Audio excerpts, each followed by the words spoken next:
నమస్తే today Andhra news bulletin కి స్వాగతం. వార్తల్లోని వివరాలు. రాష్ట్ర ఉప ముఖ్యమంత్రి పవన్ కళ్యాణ్ జనసేన లోక్సభ సభ్యులతో సమావేశమయ్యారు. డిసెంబర్ 1వ తేదీ నుంచి ప్రారంభం కానున్న పార్లమెంట్ శీతాకాలం సమావేశాల్లో అనుసరించాల్సిన విధానాలపై దిశానిర్దేశం చేశారు. మచిలీపట్నం ఎంపీ వల్లభనేని బాలశౌరి, కాకినాడ ఎంపీ తంగెళ్ల ఉదయ్ శ్రీనివాస్ ఈ సమావేశంలో పాల్గొన్నారు. జాతీయ ప్రయోజనాలను ఉద్దేశించిన అంశాలపైన చర్చల్లో పాల్గొనేందుకు పకడ్బందీగా సంసిద్ధం కావాలని సూచించారు. రాష్ట్రాభివృద్ధి ప్రాజెక్టులు వేగవంతమయ్యే విధంగా సంబంధిత శాఖల మంత్రులతో సమావేశమై వివరాలు అందించాలన్నారు. రాష్ట్రానికి జీవనాడి లాంటి పోలవరం ప్రాజెక్ట్, రాజధాని అమరావతికి సంబంధించిన కేంద్రం అందిస్తున్న సహకారం ఎంతో విలువైందన్నారు. రాష్ట్రంలో పంచాయతీల్లో మౌలిక సదుపాయాల కల్పనకు వివిధ కేంద్ర పథకాల ద్వారా మంజూరయ్యే నిధులు, ఈ ఆర్థిక సంవత్సరం రావాల్సిన నిధులు వివరాలను రాష్ట్ర పంచాయతీరాజ్ గ్రామీణాభివృద్ధి శాఖ అధికారులు అందిస్తారని, వాటిని పరిశీలించి కేంద్ర మంత్రుల దృష్టికి తీసుకువెళ్లాలని అన్నారు. రాజధాని అమరావతి రైతుల సమస్యలపై సిఆర్డీఏ అధికారులతో కేంద్ర గ్రామీణ అభివృద్ధి కమ్యూనికేషన్ సహాయ మంత్రి బెమ్మసాని చంద్రశేఖర్ సమావేశం నిర్వహించారు. అమరావతిలోని సిఆర్డీఏ ప్రధాన కార్యాలయంలో జరిగిన త్రిసభ్య కమిటీ సమావేశంలో రాష్ట్ర మున్సిపల్ అడ్మినిస్ట్రేషన్, పురపాలక శాఖ మంత్రి పి నారాయణ, తాడికొండ ఎమ్మెల్యే తెనాలి శ్రావణ్ కుమార్ పాల్గొన్నారు. ముఖ్యమంత్రి చంద్రబాబు నాయుడు సూచనల మేరకు రాజధాని రైతుల సమస్యలపై త్రిసభ్య కమిటీ సమావేశం జరిగిందన్నారు. 1286 ప్లాట్లకు వీధి పోటు సమస్యలు ఉన్నాయని, వాస్తు చూసుకునేటప్పుడు కొన్ని ఇబ్బందులు వచ్చాయని పేర్కొన్నారు. 156 మంది రైతులకు వాస్తు ఇబ్బందులు ఉన్నాయని అన్నారు. ఒకవేళ వాస్తు బాలేని రైతులు తమకు వేరే చోట కావాలని చెప్తే కేటాయిస్తారని స్పష్టం చేశారు. జనరల్ గా ఈ ప్లానింగ్ చేసినప్పుడు వాస్తు వాటికి కొన్ని బ్యాడ్ ఫేసింగ్ వాటిని మనం వాటికి ఎలా చేయకూడదు. అందులో north west, east south east, south west, west south west bad facing ఇలాంటి ప్లాట్స్ కనుక ఎవరికైనా సరే, ఇంతకుముందు రిజిస్టర్ చేసుకున్న వాళ్ళైనా లేకపోతే ఇంకా రిజిస్టర్ చేసుకోలేని వాళ్ళైనా చేసుకుండా ఉండని వాళ్ళు కూడా ఈ బ్యాడ్ ఫేసింగ్ లో కనుక వాళ్ళకి ప్లాట్ అలాట్ అయితే వీటిని ఆల్టర్నేటివ్ గా గుడ్ వాస్తు ఉన్న ప్రకారం రూల్స్ ప్రకారం ఏవైతే ఉన్నాయో అవి రీఅలాట్ చేస్తారు లాటరీలో. అది కూడా లాటరీలో చేస్తారు. వాటికి అయ్యే రిజిస్ట్రేషన్ ఖర్చు గవర్నమెంట్ భరిస్తుంది. కాబట్టి అలాంటివి ఉంటే ఈ 156 మందిలో ఇవన్నీ ఒకసారి చెక్ చేసి అలాంటి వాళ్ళందరికీ చేస్తారు. అది ఒకటి. ఇంకొకటి వాళ్ళు అడిగింది, రైతులంతా ఏమడిగారంటే కమర్షియల్లో కూడా ఒరిజినల్ ప్లానింగ్ ప్రకారం కమర్షియల్లో వాస్తుని మనం ఈ రోడ్డు పోవటం తీసుకోకపోతే వాళ్ళు ఏమంటున్నారంటే వెస్ట్ సౌత్ వెస్ట్లో మాకు ప్రాబ్లం ఉంది, అది కూడా మాకు ఇబ్బందికరమైందే, దాన్ని కూడా మార్చాలని అడుగుతా ఉన్నారు.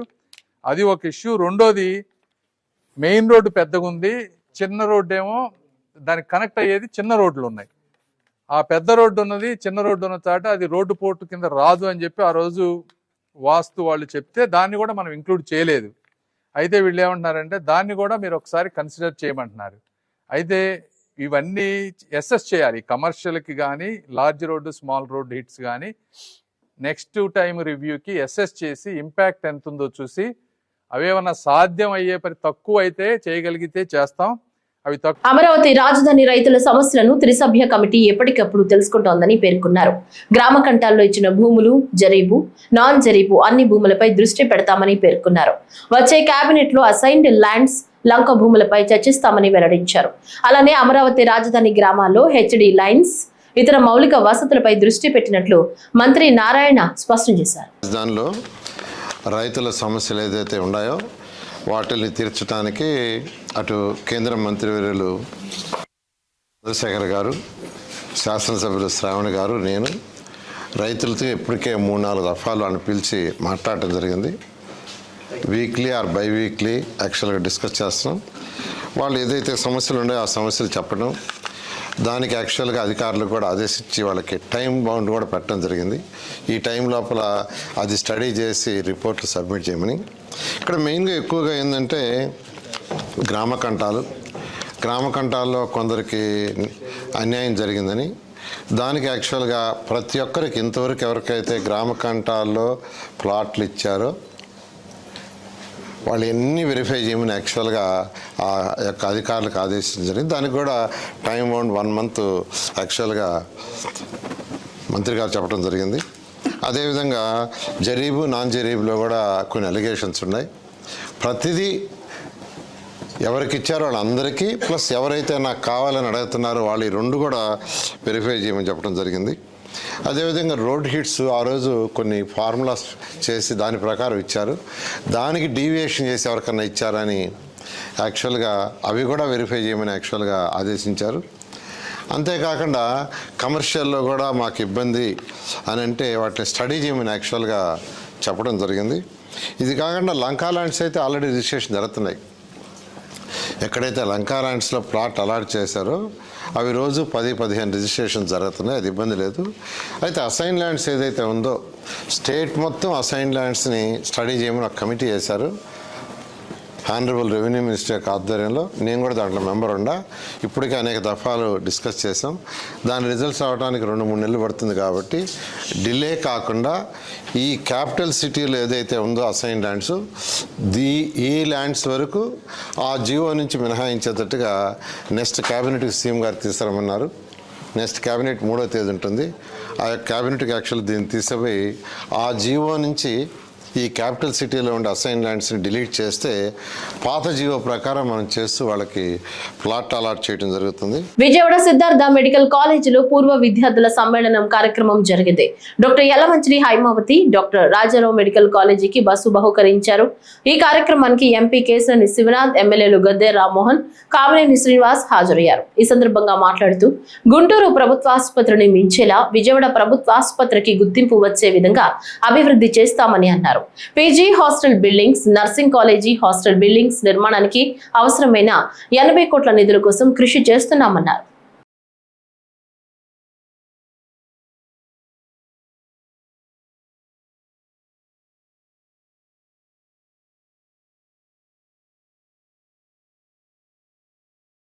ఎమ్మిగనూరు మండలం కోటేకల్ సమీపంలో శనివారం వేకువజామున ఘోర రోడ్డు ప్రమాదం జరిగింది.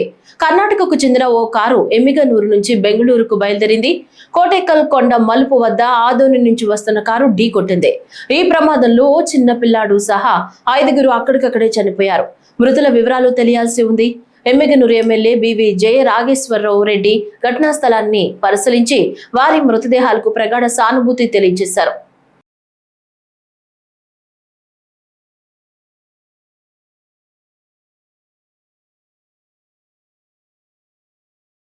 దిత్వా తుఫాను ప్రభావంతో తిరుపతి జిల్లాలో నవంబర్ 29, 30 మరియు డిసెంబర్ 1వ తేదీలలో గాలులతో కూడిన భారీ నుంచి అతి భారీ వర్షాలు కురిసే అవకాశాలున్న నేపథ్యంలో జిల్లా ప్రజలు అప్రమత్తంగా ఉండాలని తిరుపతి జిల్లా కలెక్టర్ డాక్టర్ ఎస్ వెంకటేశ్వర్ తెలిపారు.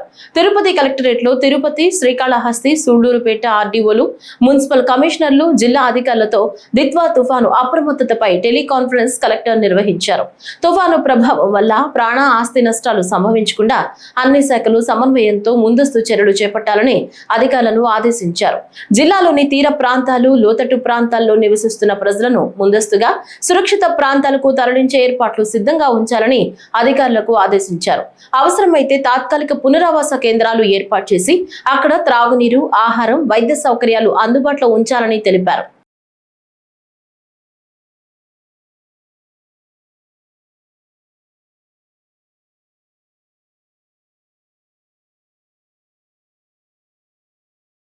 డిసెంబర్ 5వ తేదీన జిల్లా వ్యాప్తంగా మెగా పేరెంట్ టీచర్స్ మీటింగ్ 3.0 కార్యక్రమాన్ని నిర్వహిస్తున్నామని జిల్లా కలెక్టర్ ఓ ఆనంద్ తెలిపారు. ఈ సందర్భంగా మాట్లాడుతూ జిల్లా వ్యాప్తంగా 1వ తరగతి నుంచి ఇంటర్మీడియట్ వరకు అన్ని ప్రభుత్వ, ఎయిడెడ్ పాఠశాలలు, జూనియర్ కళాశాలలో పీటీఎం నిర్వహణ జరుగుతుందన్నారు. జిల్లాలో 2.06 లక్షల మంది పిల్లలు ప్రభుత్వ, ఎయిడెడ్ పాఠశాలలో, జూనియర్ కళాశాలలో చదువుతున్నారని, వారితో పాటు వారి తల్లిదండ్రులు ఈ కార్యక్రమంలో పాల్గొంటారన్నారు. విద్యార్థులు, తల్లిదండ్రులు, ఉపాధ్యాయులు మధ్య పరస్పర అవగాహన పెంపొందించడానికి, విద్యార్థుల విద్యాస్థాయిపై తల్లిదండ్రులకు అవగాహన, మంచి వాతావరణం ఏర్పాటుకు ఈ కార్యక్రమం ఎంతగానో దోహదపడుతుందని అన్నారు. నెక్స్ట్ వారం రాబోయిన 5వ తేదీ జిల్లా వ్యాప్తంగా parent teachers meeting mega PTM రాష్ట్ర ప్రభుత్వం తరఫు నుంచి చేస్తామని తెలియజేస్తున్నాము. జిల్లాలో సుమారుగా 2,06,000 మంది దాకా స్టూడెంట్స్ ఉన్నాయి. అంటే మనకు 1 నుంచి 12వ తరగతి వరకు. దీంట్లో ఈ 2 లక్షల సుమారుగా ఉన్న పిల్లలు, వాళ్ళు తల్లిదండ్రులు, అదేవిధంగా సుమారుగా 10,000 దాకా టీచర్స్ పైన జిల్లాలో ఉన్నారు. వాళ్ళందరినీ కలుపుకొని మెగా పీటీఎం 5వ తేదీ 9 గంటల నుంచి మొదలు పెట్టడం జరుగుతుంటాయి.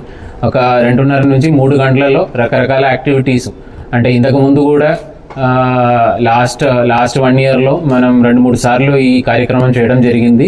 ప్రతి ఒక్క స్కూల్లో కూడా ఆ ఏరియాలో ఆ స్కూల్లో ఉన్న పిల్లవాళ్ళని, అదే విధంగా వాళ్ళ పేరెంట్స్ని పిలుచుకొని ఆ ఒక్క పిల్లల గురించి, పిల్లలది అకాడమిక్ డెవలప్మెంట్ ఏ విధంగా ఉన్నాయి, వాళ్ళ దగ్గర లాస్ట్ కొన్ని నెలల నుంచి ఏ విధంగా వాళ్ళ స్కూల్లో ఆటల పాటలు కానీ లేదంటే అకాడమిక్స్ కానీ ఏ విధంగా నేర్చుకున్నారు అన్నది పేరెంట్స్తో డిస్కస్ చేయడము. అదేవిధంగా ఎస్ఎంసి కమిటీలో ఉన్న వాళ్ళందరూ, అదేవిధంగా ఎస్ఎంసి సభ్యులందరూ కూడా కలుసుకొని పేరెంట్ టీచర్స్తో కూడా కలుసుకొని ఆ స్కూల్ సంబంధించిన అభివృద్ధి కార్యక్రమాలు ఏవైతే ఉన్నాయో దానికి సంబంధించి మాట్లాడడం కూడా జరుగుతాయి. అదే కాకుండా లోకల్గా ఉన్న పబ్లిక్ రిప్రజెంటేటివ్స్ అందరూ కూడా అది పంచాయత్ ప్రెసిడెంట్ కావచ్చు, ZPTCs, MPTCs కావచ్చు, హానరబుల్ ఎమ్మెల్యేస్ కావచ్చు, హానరబుల్ మినిస్టర్స్ కావచ్చు, ప్రభుత్వ సిబ్బందులు అందరూ కూడా కావచ్చు, వాళ్ళందరూ కూడా ఒక్కొక్క స్కూల్లో అటెండ్ చేయాలని చెప్పి కూడా ఇన్స్ట్రక్షన్స్ ఇవ్వడం జరిగింది. Already mapping honourable public representatives with a స్కూల్లో వెళ్తారని మ్యాపింగ్ కూడా చేయబోతున్నాము. కేంద్ర ప్రభుత్వం ఆధ్వర్యంలో నిరుపేదలకు 66 సంక్షేమ పథకాలు అమలు చేస్తోందని, వాటిని నిరుపేదలకు అందించవలసిన బాధ్యత సంబంధిత శాఖ అధికారులపై ఉందని చిత్తూరు జిల్లా ఎంపీ దగ్గుమళ్ల ప్రసాదరావు పేర్కొన్నారు. చిత్తూరు కలెక్టరేట్లోని సమావేశం మందిరంలో చిత్తూరు జిల్లా అభివృద్ధి సమన్వయ మరియు పర్యవేక్షణ కమిటీ సమావేశం ఎంపీ అధ్యక్షతన నిర్వహించారు. ఈ కార్యక్రమంలో జిల్లా కలెక్టర్ సుమిత్ కుమార్, పూతలపట్టు ఎమ్మెల్యే మురళీమోహన్ పాల్గొన్నారు.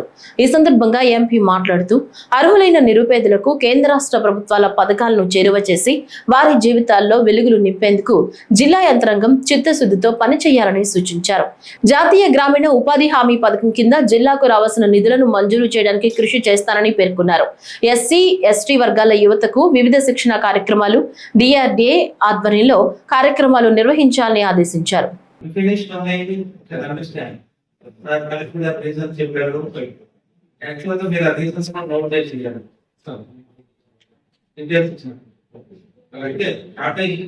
Red mark used to why it is lying. Second, the percentage student, expenditure percentage. 70 to 75, ఎక్కడ దాట్ లేదు, ఎక్కడ 1-2 75 దాటి. All of them are like that. 68, 69. Expenditure. ఎందుకు అవి అట్లా పెండింగ్ ఉన్నాయి? స్టార్ట్ చేయండి అంటే వదిలేసేది. స్టార్ట్ చేసిన వాటికి పెండింగ్ ఉన్నాయి కదా. అక్కడ గారు మనం కాంప్రమైజ్ స్కీమ్ తీసుకున్నప్పుడు ఈ ప్రాబ్లమ్స్ అన్నీ వస్తాయి. అవన్నీ ప్రాక్టికల్ చేసుకొని మనం స్టార్ట్ చేస్తాం. మనం ఇల్లు శాంక్షన్ చేసి దీనికి రోడ్ లేదు, ఆయన ఫైనాన్స్ లేదు, లేకపోతే ఎంపీ లెవెల్ దాకా రాలేకపోతుంది, ఈ చెప్పుకోవడం కాదు. కంప్లీట్ చేసామో లేదా 5 years లో 5 years కంప్లీట్ పర్సెంటేజ్ అంత తక్కువ ఉంది. ఇది మీరు సీరియస్ గా ఆలోచించాల్సి. ఎంతమందికి మీరు ఈ 5 years లో కట్టుకోలేదు, పెండింగ్స్ చేద్దాం. 5 years కూడా కట్టలేదు అంటే ఉండదా, ఇది కొత్త ఎదుగుతాం. సెంట్రల్ గవర్నమెంట్ లో మనం ఇన్స్టిట్యూట్ నంద్యాల కలెక్టరేట్ లో కేంద్ర ప్రభుత్వ ఆదేశాలతో మీ డబ్బు మీ హక్కు అనే ప్రోగ్రాం నిర్వహించారు. గత 10 సంవత్సరాల నుంచి నంద్యాల జిల్లాలోని 3,19,00,000 అకౌంట్లో ఉన్నటువంటి 64,59,00,000 డబ్బును ఆయా ఖాతాదారులు బ్యాంకుల్లో నుంచి తిరిగి పొందే వెసులుబాటును కేంద్ర ప్రభుత్వం కల్పించిందని, ఈ అవకాశాన్ని ఖాతాదారులు సద్వినియోగం చేసుకోవాలని లీడ్ బ్యాంక్ మేనేజర్ రవికుమార్ తెలిపారు. జిల్లా కేంద్రంలోని కలెక్టర్ కార్యాలయంలో అన్ని బ్యాంకుల అధికారులతో, ప్రజలతో ఆయన సమావేశాన్ని నిర్వహించారు. ఈ సందర్భంగా మాట్లాడుతూ బ్యాంకులలో మనకు సంబంధించిన తల్లిదండ్రుల ఖాతాల్లో ఉండి వారు మరణించిన తరువాత ఆ బ్యాంకు ఖాతాలోని డబ్బును తిరిగి తీసుకోకుండా వదిలివేసిన అమౌంట్ ను తిరిగి పొందేందుకు డిపార్ట్మెంట్ ఆఫ్ ఫైనాన్స్ వారు అవకాశాన్ని కల్పించాలని తెలిపారు. Department of financial services government of India వారి ఆదేశానుసారం గౌరవ కలెక్టర్ గారి పర్మిషన్తో అన్ని బ్యాంకులు కలిపి మీ డబ్బు మీ హక్కు, యువర్ మనీ యువర్ రైట్ అనేటువంటి కార్యక్రమం నిర్వహించడం జరిగింది. దీంట్లో అన్ని బ్యాంకులు కూడా పాల్గొని గత 10 సంవత్సరాల నుంచి క్లెయిమ్ చేయనటువంటి ఖాతాలలో ఉండేటువంటి డబ్బు రిజర్వ్ బ్యాంక్ వెళ్ళిపోయింది. ఆ డబ్బుని డెఫ్ అకౌంట్స్ అని అంటాము. మన జిల్లాలో సుమారుగా 64,59,00,000 రూపాయలు 3,19,000 అకౌంట్లలో ఉన్నందున ఈ డబ్బు అంతా కూడా మన డబ్బు గవర్నమెంట్ దగ్గర సేఫ్గా కస్టడీలో, గవర్నమెంట్ వివిధ డిపార్ట్మెంట్స్ తరఫు నుంచి సేఫ్ కస్టడీగా నిర్వహిస్తూ మన డబ్బుని మనం తిరిగి ఉపయోగించుకోవడానికని చెప్పేసి అవగాహన కోసము ఈరోజు కార్యక్రమం నిర్వహించడం జరిగింది. దీనిలో ముఖ్యమైనటువంటి అన్ని బ్యాంకులు, LIC వారు, వివిధ ఇన్సూరెన్స్ కంపెనీలన్నీ కూడా పాల్గొని మెంబర్స్కి అందరికీ కూడా, ప్రజలకు అదేవిధంగా ఖాతాదారులకు అందరికీ కూడా అవగాహన కల్పించడానికి స్టాల్స్ పెట్టి ఏ బ్యాంకు వాళ్ళకి ఆ బ్యాంకు అవగాహన కల్పించడం. ఈ కార్యక్రమం సందర్భంగా మేము బ్యాంకుల తరఫు నుంచి ప్రజలందరినీ కూడా కోరడం ఏమిటంటే, మీ బ్యాంకులలో మీ ఖాతాలలో ఉండేటువంటి డబ్బు బ్యాంకులకు వచ్చి ఈ సదవకాశాన్ని ఉపయోగించుకోవాల్సిందిగా కోరుతున్నాం. విజయవాడ కనకదుర్గమ్మ ఆలయంలో ఎంపీ కేశినేని శివనాథ్ క్షేత్రస్థాయి పరిశీలన చేశారు. ఎంపీ కేశినేని శివనాథ్ తో పాటు ఆలయ ఈవో సీనా నాయక్, ఆలయ trust board chairman Borra Gandhi ఉన్నారు. ఆలయంలో క్యూ కాంప్లెక్స్ లతో పాటు పార్కింగ్ భవనాలు నిర్మించేందుకు ప్రణాళిక చేశారు. డిసెంబర్ 11 నుంచి 15వ తేదీ వరకు నిర్వహించనున్న భవానీ దీక్షల విరమణ ఏర్పాట్లు కూడా పరిశీలించారు. చైర్మన్ గారు, బోర్డు డైరెక్టర్లు, ఈఓ గారు, ఇంజనీరింగ్ విభాగం అందరితో కలిసి అమ్మవారి దేవస్థానం రేపు రాబోయే పుష్కర సమయానికి మరిన్ని హంగులు, యాత్రికులకి మరిన్ని వసతులు కల్పించే విధంగా ఏ విధంగా మనం ముందుకు వెళ్ళాలని కొన్ని ప్రదేశాలని ఇన్స్పెక్ట్ చేయడం జరిగింది. ముఖ్యంగా వెయిటింగ్ హాల్స్, భక్తులకి వెయిటింగ్ హాల్స్ ఏర్పాటు చేద్దామని అందరి యొక్క కోరిక. తప్పకుండా గౌరవ ముఖ్యమంత్రి గారి ఆదేశాలు కూడా అదే విధంగా ఉన్నాయి. గౌరవ దేవాదాయ శాఖ మంత్రి రామనాథ్ రామారెడ్డి గారు, గౌరవ ఎమ్మెల్యే సుజనా చౌదరి గారు ఇక్కడ 6-7 దఫాలు మీటింగ్ కూడా ఏర్పాటు చేసాము. అందరం కలిసి ఒక తుది దశకు చేరుకున్నాయి. రేపు వీటిలన్నిటికీ ఒక పేపర్ మీద పెట్టి ఎమ్మెల్యే గారితో డిస్కస్ చేసి, నారాయణ మంత్రి గారితో డిస్కస్ చేసి, సెక్రటరీ గారు, కమిషనర్ గారు, బోర్డు మరియు ఈఓ గారు, ఇంజనీరింగ్ సెక్షన్ అందరం కూడా కూర్చుని దీనికి తుది దశకి తీసుకొచ్చి గౌరవ ముఖ్యమంత్రి వారి దృష్టికి తీసుకుని వెళ్ళి పనులన్నీ వేగంగా జరిగే విధంగా తప్పకుండా కృషి చేసి, ఎందుకంటే రాష్ట్రంలో 2వ అతిపెద్ద దేవాలయంగా పలకబడే అమ్మవారి దేవాలయంలో మనం చూస్తే దసరా నవరాత్రి ఉత్సవాలకి బ్రహ్మాండంగా ఆలయ అధికారులు అందరూ కూడా ఏర్పాట్లు బ్రహ్మాండంగా చేశారు. కానీ ఒక రోజే సుమారు 2 లక్షలు, కొన్ని రోజులు 1,50,000 మంది భక్తులు వచ్చారు, కొన్ని రోజులు 2 లక్షల మంది భక్తులు వచ్చారు. ఇంకా కనుక మనం వెయిటింగ్ హాల్స్ లాంటివి కనుక వస్తే ఎంతోమంది వృద్ధులకు కూడా సౌకర్యంగా ఉంటుంది. కాబట్టి అన్ని సౌకర్యాలు కల్పించి గుడి అభివృద్ధిలో ప్రముఖ పాత్ర పోషించి అందరం కూడా ఈ అభివృద్ధికి భక్తులకి అన్ని అవకాశాలు, అంతేకాకుండా వాళ్ళకి వసతులు కల్పించే విధంగా కృషి చేస్తున్నామని అందరికీ తెలియజేసుకుంటూ ఆ అమ్మవారి ఆశీస్సులతో మా ప్రయత్నం తప్పకుండా సఫలీకృతం అవుతుంది. అమ్మవారి ఆశీస్సులతో మరొక్కసారి ఈ విజయవాడ నగరంలో ఉన్న కనకదుర్గమ్మ అమ్మవారి దేవాలయం అత్యంత ప్రతిష్టాకరమైన దేవాలయం. అమరావతి రాబోయే అమరావతి రాజధానిలో తప్పకుండా అమరావతి మరింత మంది అమరావతి నగరం డెవలప్ అవుతుంది. కాబట్టి వారందరి అవసరాలకి సరిపడే విధంగా తయారు చేస్తామని అందరి తరఫున తెలియజేస్తున్నాం. 7 వారాల వెంకన్నగా పేరుగాంచిన డాక్టర్ బిఆర్ అంబేద్కర్ కోనసీమ జిల్లా వాడపల్లి శ్రీ వెంకటేశ్వర స్వామి ఆలయానికి భక్తులు పోటెత్తారు. శనివారం వేకువజాము నుంచి పెద్ద ఎత్తున భక్తులు క్యూలైన్లలో బారులు తీరారు. స్వామివారి సుప్రభాత శివానంతరం మేలుకొలుపు సేవలను నిర్వహించారు. వసంత మండపంలో భక్తులు స్వామివారి వేదాశీర్వాదములు పొందారు.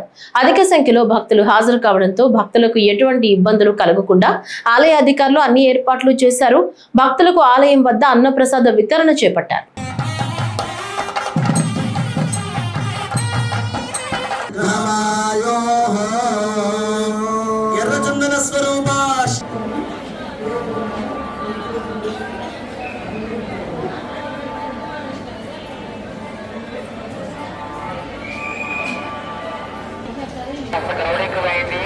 అవకాశం ఉన్నవారు, అనుకూలత ఉన్నవారు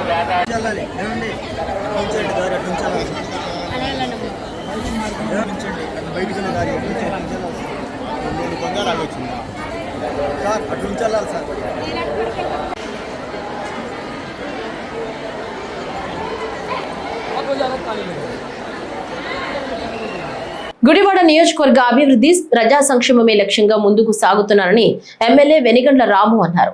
కూటమి పాలనలో నియోజకవర్గంలో మార్పు తీసుకొచ్చేందుకు అన్ని విధాలుగా కృషి చేస్తున్నారన్నారు. నందివాడ మండలం రామాపురం గ్రామంలో శుక్రవారం ఎమ్మెల్యే రాము ప్రజా దర్బార్ నిర్వహించారు. ఈ సందర్భంగా అధికారులు కూటమి నేతలతో కలిసి ఎమ్మెల్యే రాము ప్రజల నుంచి అర్జీలను స్వీకరించి సమస్యలు తెలుసుకున్నారు. అర్జీలు అందించేందుకు రామాపురం పరిసర గ్రామాల ప్రజలు పోటెత్తారు. ప్రజల నుంచి సమస్యల అర్జీలను ఎమ్మెల్యే రాము అందుకున్నారు. అధికారులతో మాట్లాడిన ఎమ్మెల్యే వాటి పరిష్కారానికి తక్షణ చర్యలు తీసుకున్నారు. సాంకేతిక ఆర్థిక పరమైన సమస్యల పరిష్కారానికి శక్తి వంచన లేకుండా కృషి చేస్తానని ప్రజా దర్బార్లో పాల్గొన్న ప్రజలకు ఎమ్మెల్యే రాము భరోసా ఇచ్చారు.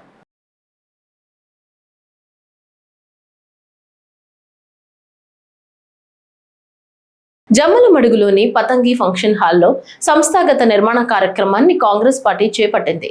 ఈ కార్యక్రమానికి ముఖ్య అతిథిగా AICC coordinator Kanyakumari MP Vijay Vasanth హాజరు కాగా RTI legal cell human rights chairman Somasekhar, రాష్ట్ర general secretary Venkata Narasimhulu, DCC అధ్యక్షురాలు విజయజ్యోతి, ప్రొద్దుటూరు, పులివెందుల నియోజకవర్గాల ఇన్ఛార్జీలు హాజరయ్యారు.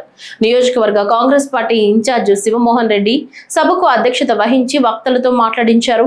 ఈ సమావేశంలో పార్టీ సీనియర్ నాయకుడు పాముల బ్రహ్మానందరెడ్డి డిసిసి అధ్యక్షురాలిపై అసంతృప్తి వ్యక్తం చేశారు. తనతో పాటు మండలాల కాంగ్రెస్ అధ్యక్షులను స్టేజి పైకి పిలవకపోవడంపై ఆగ్రహం వ్యక్తం చేశారు.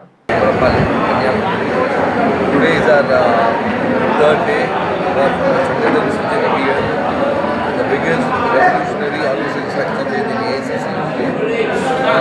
AICC, our All India Congress Committee, in our CWC meeting at Ahmedabad, to have a organizational restructuring of the entire nation.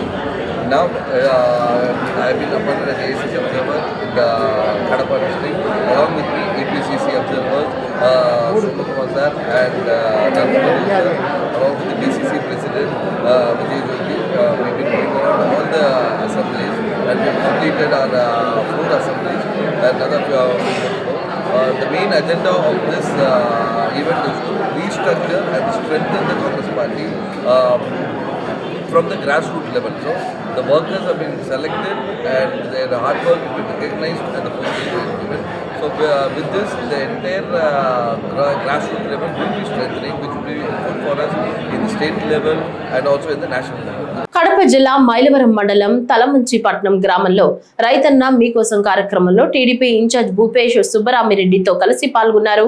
వ్యవసాయ రంగానికి అన్ని విధాల సహాయ సహకారాలు అందిస్తున్నారని తెలిపారు. పంచసూత్రాల గురించి రైతులకు వివరించారు. అనంతరం మాట్లాడుతూ జగన్ పర్యటించింది రైతుల కోసం కానే కాదన్నారు. ఆ ప్రభుత్వంలో చేసిన దానికంటే కూటమి ప్రభుత్వం అరటి రైతులకు సాయం చేసేందుకు సిద్ధంగా ఉందన్నారు. మంచి కోసం జగన్ పోరాడని, రాజకీయం కోసం పదవుల కోసం చేస్తాడని ఆరోపించారు. ఆయన పైన సిబిఐ కేసులు, పాత కేసులని రిపీట్ కాబోతున్నాయని, వాటి నుంచి బయటపడకుండా జగన్ రెచ్చగొట్టే మాటలు మాట్లాడి సాధించేదేమీ లేదన్నారు.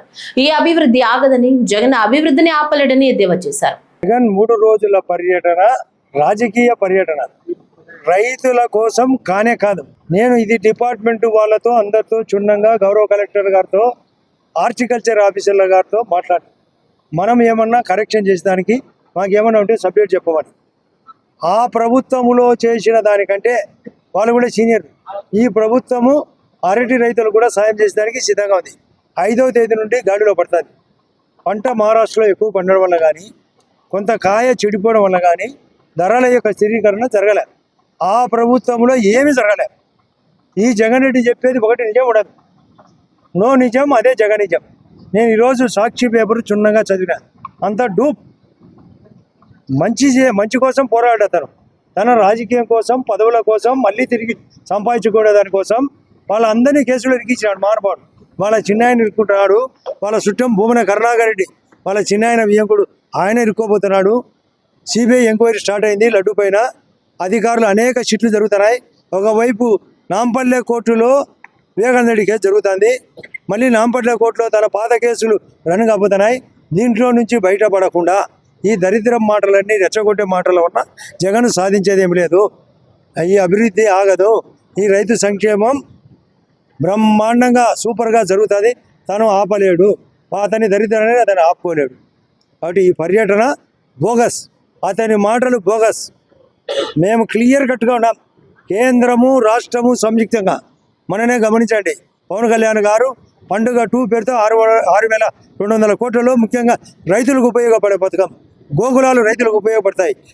రోడ్లు, గ్రావెల్ రోడ్లు, వాళ్ళకు పొలాలకు నీటి గుంటలు, ప్లస్ గౌరవ బీసీ జనార్దన్ రెడ్డి గారు స్టేట్మెంట్ ఇచ్చాడు 3,600 కోట్లతో రేపు జూన్ నాటికి రోడ్లన్నీ.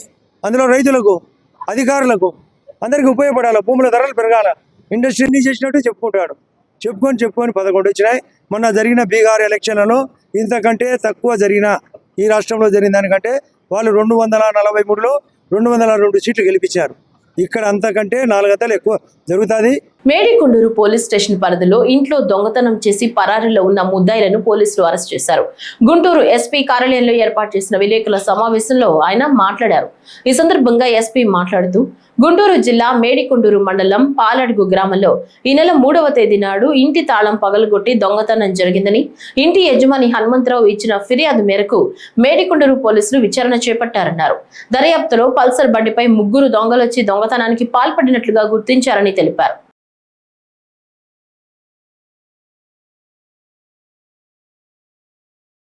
డ్రగ్స్, గంజాయి రహిత ప్రాంతంగా తిరుపతి జిల్లాను మారుస్తున్నామన్నారు తిరుపతి జిల్లా ఎస్పీ సుబ్బరాయుడు. తిరుపతిలో పాత్రికేయులతో మాట్లాడుతూ మాదక ద్రవ్యాల కేసులో తరచూ పట్టుబడుతున్న 6గురిపై పీడీ యాక్ట్ నమోదు చేశామన్నారు.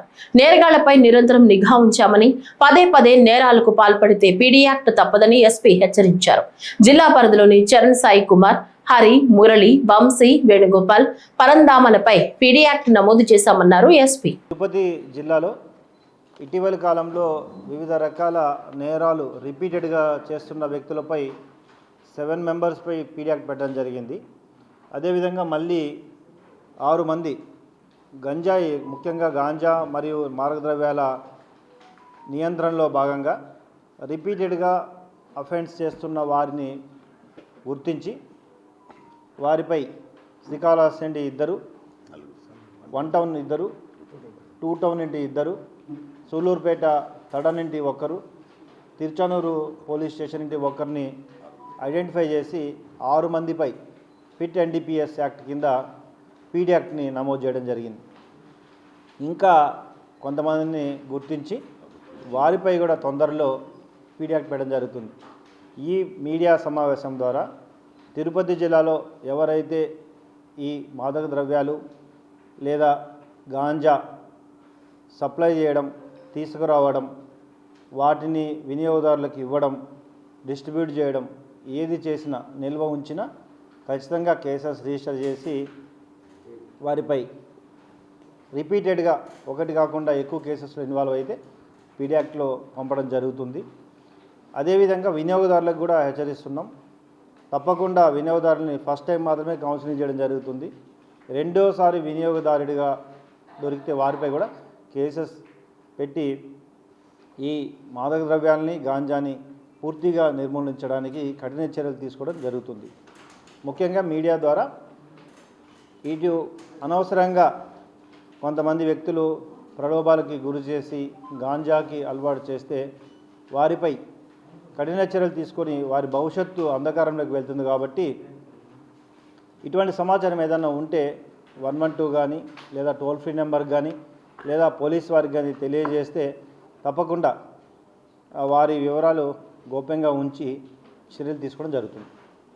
కాబట్టి తిరుపతి జిల్లాని drug free and ganja free జిల్లాగా ఏర్పాటు చేయడానికి ప్రజలు, మీడియా అందరూ సహకరించాలని కోరుకుంటున్నా. ఈ మీడియాలో, ఈ ప్రెస్ మీట్లో పీడీ యాక్ట్ నమోదు చేయడానికి ముఖ్యంగా టోటల్ ఓవరాల్గా కోఆర్డినేట్ చేసిన additional SP law and order, DSP Srikalahasti, DSP Naidupeta, inspector Sullurpeta and Tiruchanur, వీళ్ళందరికీ కూడా నేను అభినందిస్తున్నాను. గుడివాడ పట్టణంలో మైనార్టీ సోదరుల ప్రయోజనాలకు ప్రాధాన్యత ఇస్తూ వారి అభ్యున్నతికి శక్తి వంచన లేకుండా కృషి చేస్తారని గుడివాడ ఎమ్మెల్యే వెనిగళ్ల రాము అన్నారు. రాష్ట్రంలోని మసీదుల ఇమాం, మౌజన్లకు సీఎం చంద్రబాబు నాయకత్వంలోని కూటమి ప్రభుత్వం 12 నెలల గౌరవ వేతనాలను విడుదల చేయడంతో గుడివాడ టీడీపీ కార్యాలయంలో మైనార్టీ నాయకులు, థ్యాంక్ యూ సీఎం సార్ కార్యక్రమం నిర్వహించారు. ఈ సందర్భంగా thank you CM sir, thank you MLA sir, Nara హమారా, టీడీపీ హమారా అంటూ ప్లకార్డులు పట్టుకుని మైనార్టీ నేతలు నినాదాలు చేశారు. అనంతరం ఎమ్మెల్యే రామును ముస్లిం సాంప్రదాయం ప్రకారం మైనార్టీ నాయకులు సత్కరించారు. ఎన్నికల ముందు ఇచ్చిన మాట ప్రకారం రాష్ట్రంలోని మసీదుల ఇమాంలకు, మౌజన్లకు సీఎం చంద్రబాబు ఏడాది కాల గౌరవ వేతనాన్ని ఒకేసారి విడుదల చేయడం పట్ల హర్షం వ్యక్తం చేస్తూ ఈ సందర్భంగా జరిగిన సభలో మైనార్టీ నాయకులు ధన్యవాదాలు తెలిపారు. ఇలాంటి మంచి ప్రభుత్వం మళ్లీ మళ్లీ రావాలని పలువురు మైనార్టీ నేతలు ఆకాంక్షించారు. గత 12 నెలల నుంచి ఎంతైనా ఇమాములకి, మౌజన్లకి గౌరవ వేతనం అనేది అందించాలనే ఉద్దేశంతో నారా చంద్రనాయుడు గారు, సీఎం గారు, ముఖ్యమంత్రి వర్యులు, అలాగే మంత్రి ఎన్ఎండి ఫారూక్ గారు, మైనార్టీ మంత్రి, అలాగే ఎమ్మెల్సీ షరీఫ్ గారు, అలాగే విజయవాడలో ఉన్న మౌలానా హుసేన్ అహ్మద్ గారు, ఫారూక్ షిబ్లీ గారు, వీళ్ళందరూ కూడా ముస్లిం మైనార్టీకి అన్ని విధాలుగా సహకరిస్తామని ఆ రోజు చెప్పారు. అలాగే అమలు చేస్తూ మనందరికీ వాళ్ళ నిన్న 14వ తారీఖున 12 నెలల జీతం అనేది విడుదల చేయడం జరిగింది. అన్ని మసీదుల అకౌంట్లో 90% వచ్చేసినవి. దాని గురించి మనం ఇమాములం, మౌజులం, అలాగే మసీదు పెద్దలందరూ కూడా గవర్నమెంట్కి, చంద్రబాబు గారికి, లోకేష్ గారికి, అలా మన ప్రియతమ నాయకులు రాము గారికి, ఎమ్మెల్యే గారికి కూడా 100 సార్లు కృతజ్ఞత చెప్తూ ఈ అవకాశానికి మళ్ళీ రావాలని, ఇలాగే మనందరి కోసం పనిచేసుకుంటూ ముందుకు పోవాలని చెప్తున్నాను. అలాగే మన చంద్రబాబు నాయుడు గారు ముస్లింలకి ఎంత చేశారంటే చాలా చేశారు. 1999లోనే హైదరాబాద్కి మౌలానా అబుల్ కలాం ఆజాద్ నేషనల్ ఉర్దూ యూనివర్సిటీ 500 కోట్లతో నిర్మించి భారతదేశానికి అలాగే ప్రపంచానికి చూపించారు.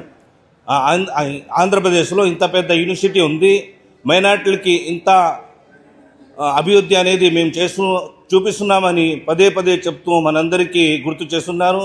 దానికి కూడా మేము కృతజ్ఞత చెప్తున్నాము. అలాగే ఆయనకి 100 సార్లు థ్యాంక్స్ అని చెప్తూ ఈ అవకాశానికి ఇచ్చిన మన పెద్దలకి, ఇబ్రాహీం గారికి, ఎమ్మెల్యే గారికి, అలాగే రఫీ గారికి, మన ముత్తల్లి గారు, హిందుస్థాన్ బాబు గారికి, అలాగే మన పెద్దలందరికీ థ్యాంక్స్ చెప్తున్నాం. దిత్వా తుఫాను హెచ్చరికల నేపథ్యంలో విపత్తుల ప్రతిస్పందన సంస్థ కార్యాలయంలో హోంమంత్రి అనిత ఉన్నతాధికారులతో సమీక్ష నిర్వహించారు. తుఫాను తీవ్రతను అంచనా వేసి ప్రభావిత జిల్లాలను అలర్ట్ చేయాలన్నారు. తుఫాను ప్రభావిత జిల్లాల కలెక్టర్లతో ఫోన్లో మాట్లాడి ముందస్తు జాగ్రత్త చర్యలు పటిష్టంగా అమలు చేయాలన్నారు. సహాయక చర్యల కోసం SDRF, NDRF బృందాలను పంపించాలని ఆదేశించారు. రేపు, ఎల్లుండి దక్షిణ కోస్తా జిల్లాల్లో అక్కడక్కడ భారీ వర్ష సూచన ఉందని అధికారులు వివరించారు. ఎటువంటి ప్రాణ నష్టం జరగకుండా చర్యలు తీసుకోవాలని మంత్రి సూచించారు. తుఫాను సమాచారాన్ని ఎప్పటికప్పుడు అధికారులకు, ప్రజలకు తెలియచేయాలన్నారు. క్షేత్రస్థాయిలో అధికార యంత్రాంగం అనుక్షణం అలర్ట్ గా ఉండాలని సూచించారు. దిత్వా తుఫాను నైరుతి బంగాళాఖాతం శ్రీలంక తీరాన్ని ఆనుకుని కొనసాగుతోంది. ప్రస్తుతం పుదుచ్చేరికి 300 కిలోమీటర్లు, చెన్నైకి 400 కిలోమీటర్ల దూరంలో కేంద్రీకృతమై ఉంది. గడిచిన 6 గంటలుగా 7 కిలోమీటర్ల వేగంతో కదులుతోంది. ఆదివారం తెల్లవారుజామున తీవ్ర వాయుగుండంగా తమిళనాడు, పుదుచ్చేరి, దక్షిణ కోస్తాంధ్ర తీరాలకు చేరుకునే అవకాశం ఉంది. దీని ప్రభావంతో ఇవాళ చిత్తూరు, తిరుపతి జిల్లాలో భారీ వర్షాలు కురిసే అవకాశం ఉంది. ప్రకాశం, నెల్లూరు, కడప, అన్నమయ్య జిల్లాల్లో అక్కడక్కడ మోస్తరు నుంచి భారీ వర్షాలు కురిసే అవకాశం ఉన్నట్లు విపత్తుల ప్రతిస్పందన సంస్థ MD ప్రఖర్ జైన్ తెలిపారు. మంగళవారం వరకు మత్స్యకారులు వేటకు వెళ్లొద్దని, ప్రజలు, రైతులు అప్రమత్తంగా ఉండాలని సూచించారు.